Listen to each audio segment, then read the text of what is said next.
En este momento vamos a presentar a la doctora Virginia Garaycochea Cano. Ella es máster en cuidados paliativos pediátricos, docente de maestrías de cuidados paliativos y manejo de dolor por la Universidad Nacional Mayor de San Marcos, aquí en Lima, Perú, y de la maestría en bioética en la Universidad Antonio Ruiz de Montoya.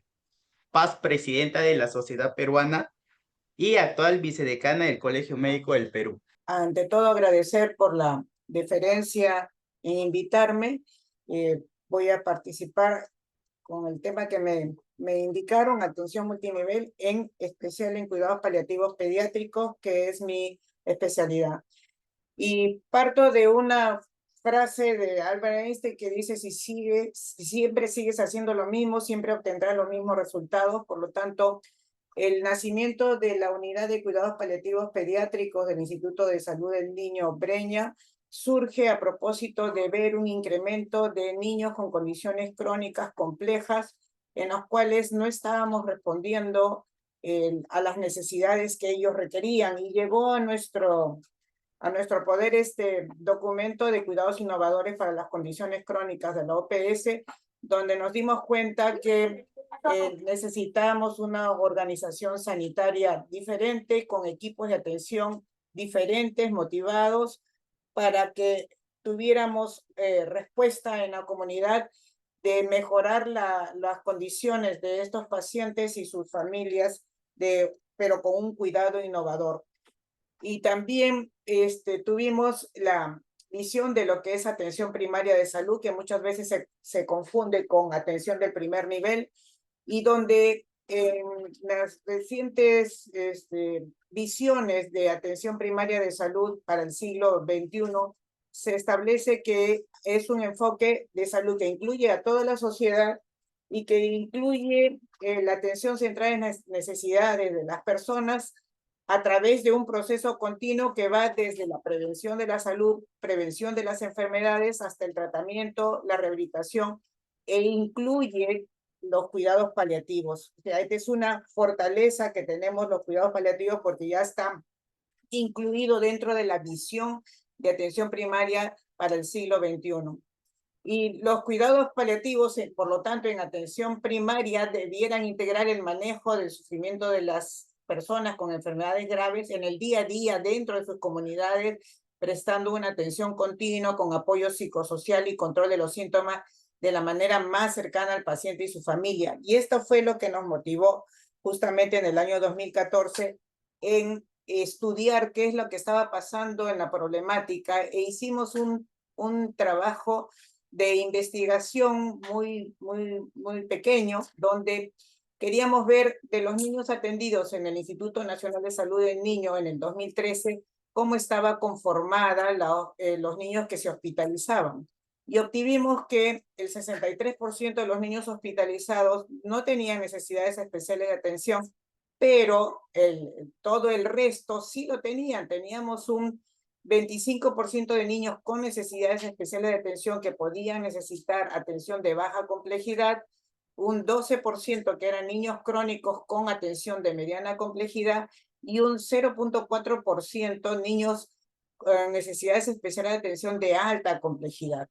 De tal manera que teníamos un 30 y tantos por ciento, 37% de niños que tenían necesidad, y que no era un porcentaje deleznable, que necesitaban otros esquemas de atención que no eran los que en ese tiempo prestábamos en el Instituto de Salud del Niño.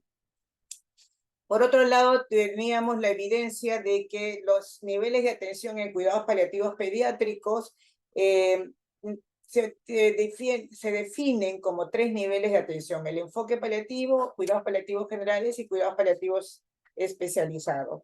De tal manera que el enfoque paliativo comprende cuidados paliativos básicos. Los pacientes no requieren especialistas en cuidados paliativos, pues necesitan atención de baja complejidad, y este es el grupo más numeroso.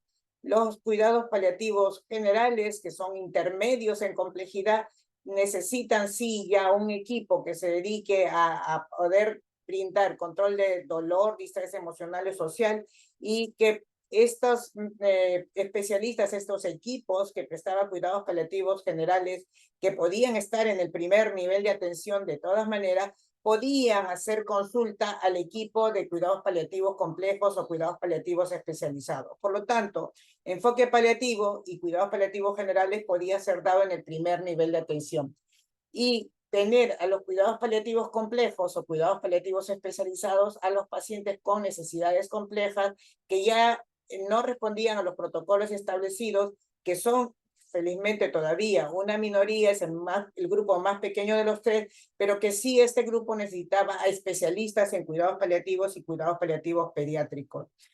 De tal manera que establecimos un paralelo entre los niveles de atención de cuidados paliativos, de complejidad de cuidados paliativos pediátricos, con los niveles de niños con necesidades complejas de atención. Y encontramos que los NANEAS, o niños y niñas y adolescentes con necesidades especiales de atención en salud de baja complejidad, podían ser atendidos en el primer nivel de atención con un enfoque paliativo. Los niños con mediana complejidad, los NANEAS con mediana complejidad, requerían equipos de cuidados paliativos generales, como hemos visto, y los niños crónicos críticos o frágiles o NANEAS de alta complejidad sí requerían cuidados paliativos especializados, por lo menos en pediatría. Hicimos también un ejercicio de cómo estos equipos debieran interaccionar desde el equipo que prestaba necesidades básicas o cuidados paliativos o enfoque paliativo, necesidades intermedias y necesidades complejas. Y cómo este movimiento de los pacientes que requieren cuidados paliativos en diferentes niveles de complejidad debiera ser un movimiento flexible. Hicimos un ejercicio estadístico sobre la cantidad, la población de niños que tiene el Perú y calculamos con una prevalencia de 50 niños por 10.000 habitantes cuántos niños requerían cuidados paliativos pediátricos. Y estimamos una cifra de aproximadamente 48.000 niños que requerían cuidados paliativos pediátricos. El 80% requería un enfoque paliativo, el 15% de cuidados paliativos pediátricos generales, esto podía darse en el primer y segundo nivel, y el 5%, que era aproximadamente 2.413 niños, requerían sí cuidados paliativos pediátricos especializados. Y como vamos a ver más adelante, la incipiente cantidad de equipos de cuidados paliativos pediátricos en el Perú hace que esta brecha sea muy grande a la fecha. Nos enfocamos en el modelo de atención en cuidados paliativos, donde en el primer nivel era el enfoque paliativo, la atención domiciliaria para brindar una continuidad de la atención que podía ser de niños que pudiéramos atender en el tercer nivel de atención, como lo veníamos haciendo, pero que pudieran ir a su vez a su primer nivel de atención en su provincia, en su región, y continuar la atención con cuidados paliativos domiciliarios. Igualmente, los del segundo nivel podían interaccionar con el cuidado paliativo complejo cuando hay escasa respuesta terapéutica, cuando hay algunos factores relacionados al familiar o a los pacientes, en especial por ser generalmente pediátricos, que necesitaban la consejería y la atención de cuidados paliativos especializados, pero para volver después a su nivel. Y la pregunta era qué hacemos y cómo lo hacemos. Y entonces, la unidad de cuidados paliativos pediátricos del Instituto Nacional de Salud del Niño se crea en abril del 2014, pero realmente entra en funcionamiento a partir de septiembre del 2014 en un trabajo continuo, pero progresivo de aumentar los servicios que brindamos. Y los servicios que brindamos ahora son soporte hospitalario en el instituto a cualquier especialidad. Realizamos la atención a los niños donde se encuentren en hospitalización, sea especialidades médicas, quirúrgicas o servicios críticos. Realizamos consulta externa de lunes a viernes, donde atendemos los pacientes que están en control ambulatorio. También realizamos visitas domiciliarias, que estas son no tan continuas como podría ser porque no tenemos el suficiente personal ni las facilidades, tampoco necesariamente. Las visitas domiciliarias las realizamos a aquellos pacientes que por sus condiciones no puede movilizarse por dependencia tecnológica o por las condiciones mismas de su enfermedad. Realizamos telesalud a toda la República. Es cada día más incrementado el número de telesalud que recibimos, especialmente de las diferentes regiones. Realizamos docencia en el servicio y docencia a distancia también, dentro de eso la docencia universitaria, tanto en la parte médica como en la parte de enfermería, y realizamos algunas investigaciones. La idea es brindar continuidad en el cuidado durante la vida del niño hasta su mayoría de edad, hacer un buen control del dolor y continuarlo donde quiera que el niño se encuentre, cuando sale de alta y cuando sale, por ejemplo, para cuidados finales de vida. Acompañamos al final de vida. Si bien muchos de nuestros pacientes son de las diferentes regiones, seguimos en contacto con ellos a través de la vía telefónica. Otra de las cosas que quisiéramos hacer, la hacemos, pero con muchas barreras, es facilitar la transición de nuestros pacientes a hospitales de adultos cuando alcanzan la edad adulta.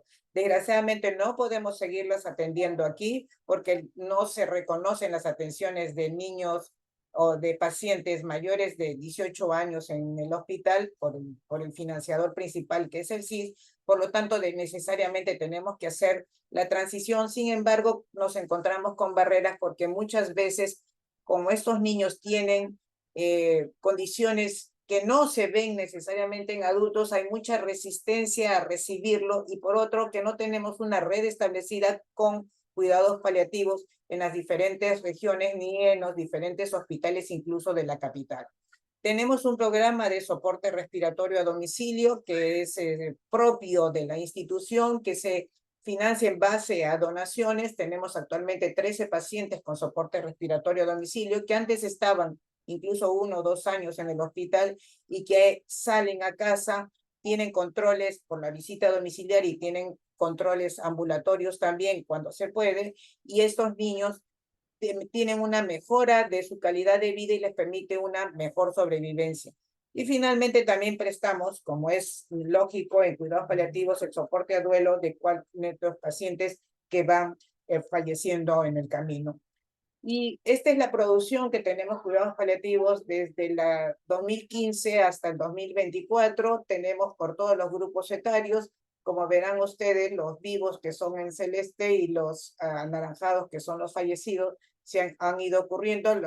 Los grupos etarios que más tenemos son preescolares, escolares y adolescentes, pero también tenemos lactantes, es importante. Y en el lado derecho tenemos la curva de los atendidos. Como es lógico, la caída aquí es en el 2020 por la pandemia, y esta del 2024 porque nuestras estadísticas aquí en el 2024 son hasta junio del 2024. No la he podido actualizar a tiempo, pero nuestra curva sigue en la parte alta y en ascenso. Igual, en cuidados paliativos pediátricos, nosotros sistematizamos a nuestros pacientes en diferentes categorías de atención de acuerdo a los estándares mundiales. En la primera categoría están los niños que pueden tener algún tratamiento y pudiera ser curativo, como es, por ejemplo, cáncer o algunas malformaciones congénitas. En la segunda tenemos niños que pueden tener una vida más o menos normal durante los primeros años, pero que después van a tener una vida acortada, por ejemplo, fibrosis quística, por ejemplo, otras distrofias musculares, como Duchenne. En la tercera categoría se enfocan los niños que tienen condiciones que no son curables. Aquí están la gran mayor parte de niños con enfermedades raras o huérfanas, enfermedades de depósito, lisosomales, neurodegenerativas, están aquí en este grupo de niños. Y en el grupo 4 son todos aquellos niños que tienen condiciones secuelares, que pueden ser, por ejemplo, parálisis cerebral infantil, que es el grupo mayoritario, como secuelas de infecciones ocurridas severas, meningitis TB, que deja secuelas importantes, secuelas de politraumatizados y todas estas cosas que son los grupos mayoritarios. Como vemos, las categorías que más atendemos son el primero, que son pacientes oncológicos, por ejemplo, o pacientes con HIV que entran a control y tratamiento y pueden vivir muchos años, pacientes con cáncer que incluso pueden ser curados de la enfermedad, ¿no? Y los pacientes secuelares son los grupos más importantes que atendemos. Y aquí la curva en el tiempo, que pueden ver cómo hemos ido avanzando. Ya expliqué que el 24 es solamente hasta junio, cómo hemos ido avanzando en atención, y la baja ha sido los años de pandemia, evidentemente. Y estos son los grupos de niños que atendemos, la morbilidad en pacientes atendidos en la unidad de cuidados paliativos de nuestro instituto, donde la gran mayoría son aquí enfermedades del sistema nervioso, enfermedades oncológicas, estos son los de pacientes vivos, ¿no es cierto? Y malformaciones cromosómicas. O sea, esto es el PAI de las causas de morbilidades que tienen los niños atendidos en cuidados paliativos. Estos son de pacientes vivos, y varía un poquito el PAI en pacientes fallecidos, donde el 28% son enfermedades oncohematológicas, 15% son otros tumores, 24% son enfermedades secuelares, ¿no? Otras enfermedades. Entonces, nuestra patología, lo que vemos nosotros no es oncológico preferentemente, es no oncológico. El 85% de los pacientes, de los niños que vemos, son no oncológicos, que son todas las otras condiciones que requieren cuidados paliativos, y 15% sean oncológicos. Pudiera ser que el sesgo está en que hasta hace muy poco tiempo, hace un año o 2 años máximo, el Instituto de Salud de Breña, no veíamos pacientes oncológicos, excepto para hacer el diagnóstico, y eran derivados ya sea al INEM o al Instituto Niño de San Borja. Ahorita ya está establecido una unidad de oncología pediátrica, de cirugía oncológica pediátrica, y este número posiblemente vaya a variar en el transcurso del tiempo. Otra de las cosas importantes, aquí hemos visto los fallecidos, según el grupo etario. Los que fallecen bastante son los lactantes menores, porque en este grupo están contenidos los niños con condiciones perinatales, o con malformaciones congénitas, o con cromosomopatías letales, como el síndrome de Edwards, el síndrome de Patot. Entonces, esto es el grupo prioritario en lactantes de las categorías de niños que vemos. Y después ya está repartido un poco más uniformemente entre los otros grupos etarios.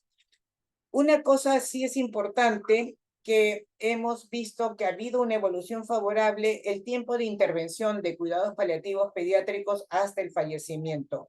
Si bien tenemos todavía niños que nos interconsultan cuando están final de vida, y en las cuales el trabajo de cuidados paliativos se restringe al acompañamiento al final de vida y soporte en el duelo, la gran mayoría de niños ya tienen, nos hacen la interconsulta con un tiempo de intervención de cuidados paliativos mucho mayor, ¿no? La gran mayoría es mayor a 30 días. Tenemos pacientes que los vemos en el transcurso de su vida por varios años, y esto hace que el acompañamiento hace un mejor conocimiento de la familia, mejor empoderamiento de los cuidadores, una mejor toma de decisiones al final de la vida, de tal manera que hacemos planificación de final de vida en muchos de estos pacientes, y muchos de ellos fallecen en domicilio y ya no fallecen en el hospital, ¿no es cierto? Tenemos una consentimiento informado para adecuación del esfuerzo terapéutico en caso que los niños, en caso que los papás escojan que la adecuación del esfuerzo terapéutico va en el bien superior del niño, y se consensúa con el equipo de cuidados paliativos, para que en caso que estos niños vengan a emergencia porque es una descompensación, el grupo de emergencia, sin necesidad de consultarnos, sabrá lo que tiene que hacer y no caer en encarnizamiento terapéutico. Sí tienen consentimiento informado un 14% de los niños que han fallecido, no en el 86%, no porque no hayamos conversado del final de vida, sino porque muchas veces hay muchas influencias externas, incluyendo de los equipos no paliativos, para que no hagan una planificación adecuada de final de vida. Creo que esto, de manera muy breve, he presentado las los trabajos que hacemos en el Instituto de Salud del Niño con respecto a cuidados paliativos pediátricos y agradezco la invitación.